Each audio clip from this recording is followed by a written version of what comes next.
Certains compatriotes semblent avoir fait de l'injure facile, du langage ordurier, des grossièretés à soi et à tout va, leur marque de fabrique, des gens qui excellent dans la délation, dans la diffamation, dans l'invective, dans l'injure gratuite, soit dit en passant, parce que étant des défenseurs des droits de l'homme, parce que c'est la liberté d'expression, parce qu'on se battrait pour le retour aux sources, etc.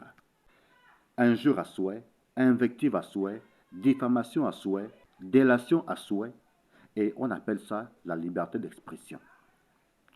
On est en démocratie, chacun est libre de dire tout ce qu'il veut dire. On vous sort des informations non recoupées, va dans des affirmations gratuites, on va jusqu'à épingler des photos des épouses du président de la République, on va évoquer son intimité, sa libido, dire tout un tas de choses sur lui. Et ça, on vous dit, c'est la liberté d'expression, c'est la démocratie. Mais en même temps, pendant qu'on se permet d'insulter le président, d'insulter des personnalités, d'insulter les autorités, de dire tout un tas de mensonges sur le pays, on vous dit en même temps que ce président, qui ne réagit pas, est un dictateur. En fait, ces gens ne vont pas évoquer tout ce qui se fait depuis le 30 août 2023. Non. Ils vont éluder tout cela, ils vont tout éclipser pour ne se focaliser que sur la petite bête qu'ils cherchent à longueur de journée sous le soleil avec des lampes torches. Chercher la moindre petite erreur pour en faire des choux gras dans des lives et des vidéos à charge. Surfant sur le fait que le Gabonais a une mémoire oublieuse, parce que beaucoup de Gabonais semblent avoir oublié ce qui s'est passé pendant symboliquement les 14 ans de règne, les 14 ans de mandature d'Ali Bongo. Tout ce que les Gabonais ont subi, et encore plus symboliquement 2016 avec l'assaut du QG de Jean-Ping et tout ce qui s'en est suivi comme exaction contre le peuple gabonais. On surfe donc dessus et puis on vous dit qu'aujourd'hui, non, Ali Bongo n'était même pas un dictateur. Le vrai dictateur est arrivé. Simplement parce que on voudrait continuer à vivre à l'étranger avec le statut d'exilé politique. Mais la vérité dans cette histoire est la suivante. Beaucoup de ceux qui glossent sur la toile ne sont pas allés en France comme exilés politiques, en France ou ailleurs. Beaucoup sont allés comme étudiants. Beaucoup sont allés pour régler les problèmes matrimoniaux. C'est-à-dire que quelqu'un était marié, puis le mari est décédé. Il fallait bien aller toucher l'héritage du mari, français en l'occurrence. Beaucoup sont allés en fuyant une personnalité politique qu'ils ont diffamée dans une publication de presse et qui a juré en finir avec l'intéressé ou les intéressés, c'est selon. Et ces derniers, passant par le Cameroun, se sont retrouvés en France, ne fuyant même pas Ali Bongo à l'époque, mais fuyant une personnalité politique du sud du Gabon.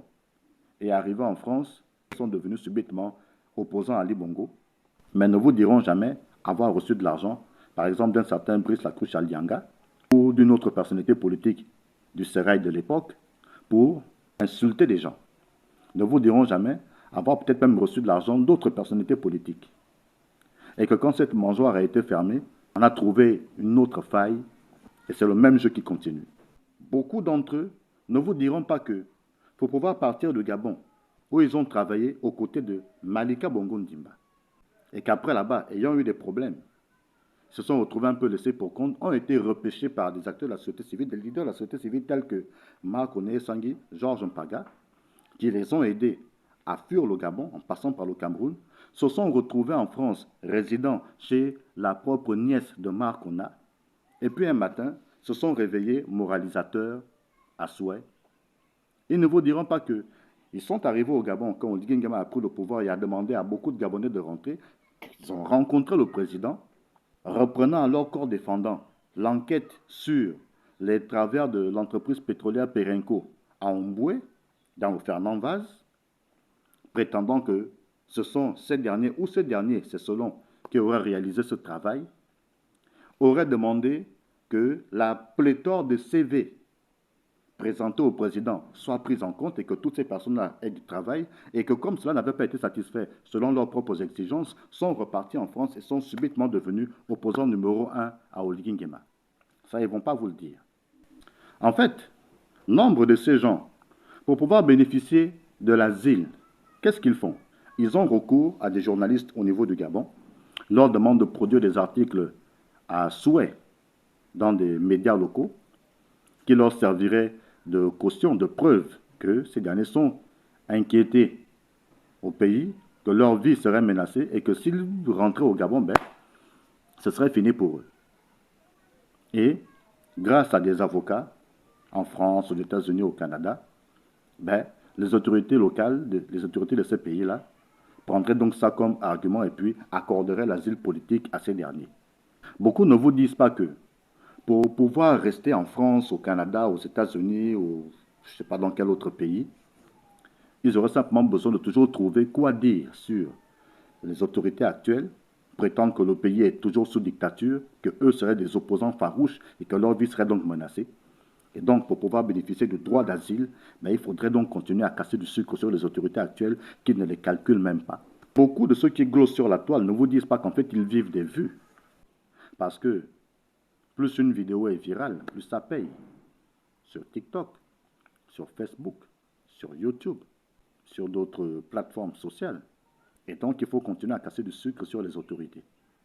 Mais casser du sucre, non pas avec des arguments, non pas avec des dossiers où vraiment, quand vous les écoutez parler, vous sentez qu'effectivement, là, il y a problème. Mais juste parce qu'il faut faire des vues, il faut avoir du contenu, il faut que les gens suivent. Mais malheureusement, de plus en plus, les gens se rendent bien compte que, bon, tout ce qui est dit, tout ce qui est raconté, ne repose sur aucun élément de preuve. Et les masques commencent à tomber. Alors évidemment, ce discours ne leur plaira pas à ces compatriotes-là. Dire des choses de cette façon ne les arrange pas du tout. Parce que tout le monde, selon eux, doit tenir le même discours qui veut que Billy Binze, qui était un bourreau du peuple hier, devienne un héros national aujourd'hui, pour ne pas parler de victimes. Ils ne veulent pas que vous teniez un discours pour continuer à pointer le doigt à Ali Bongo parce que, selon leurs intérêts actuels, Ali Bongo, quoique bourreau du peuple hier avec son épouse Sylvia, ou Sylvie Aimé-Marie, Valentine, tout ce que vous voulez, ou Sylvia Bongo tout simplement, et leurs rejetons Noureddin Bongo Valentin, qui ont opprimé le peuple hier, qui ont fait du mal aux Gabonais, tant que tout va dans leur sens, tout va dans leur intérêt, accepte qu'aujourd'hui, ces trois personnages-là se présentent aujourd'hui en victimes, en ayant notamment porté plainte en France contre les autorités actuelles du pays. Voilà en fait la réalité de ces compatriotes. Les procès en sorcellerie en permanence, souhaiter que le pays s'embrase, la diffamation permanente, l'invective, des injures, un langage ordurier, et on vous dit que ça c'est la démocratie, c'est la liberté d'expression. Pourtant, dans ces pays où ils vivent, les opposants aux autorités en place n'ont pas besoin d'insulter qui que ce soit. Et puis quand vous savez que vous avez raison, vous n'avez pas besoin de descendre en dessous de la ceinture pour parler d'un problème. Vous étalez les éléments de preuve que vous avez.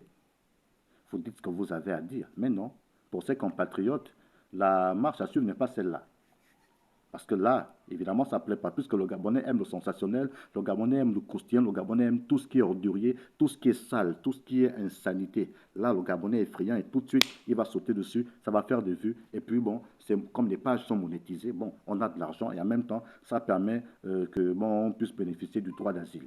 Ils ont miroité des postes, ou qu'on leur a fait miroiter un temps des postes, ou alors qu'ils ont espéré avoir des postes. Mais comme ces postes ont été donnés à d'autres compatriotes aussi, à leur détriment, ont juré en finir avec les compatriotes qui ont été promus. Parce qu'il faut rester opposant à vie. Or, on est opposant à un régime, on est opposant à une idéologie, on est opposant à une gouvernance, on est opposant à un chef, à un président, on est opposant à une autorité. Et si on estime que l'autorité à laquelle on était opposé a sauté, le régime qu'on combattait est tombé, bon, on peut bien passer à autre chose. Mais non. Autant eux se disent être libres de continuer à dire ce qu'ils disent, de continuer à tenir la position qu'ils tiennent, mais autant à leurs autres compatriotes qui pensent le contraire, ils n'acceptent pas. Mais pourtant, quand eux disent tout et n'importe quoi avec des injures, un vocabulaire ordurier, des grossièretés à tout va, non, ça c'est la démocratie. Mais quand d'autres compatriotes prennent des positions contraires à la leur, là ce n'est plus la démocratie. À chacun donc de se faire sa propre opinion face à cette réalité du comportement de certains Gabonais. Très bien, on avance.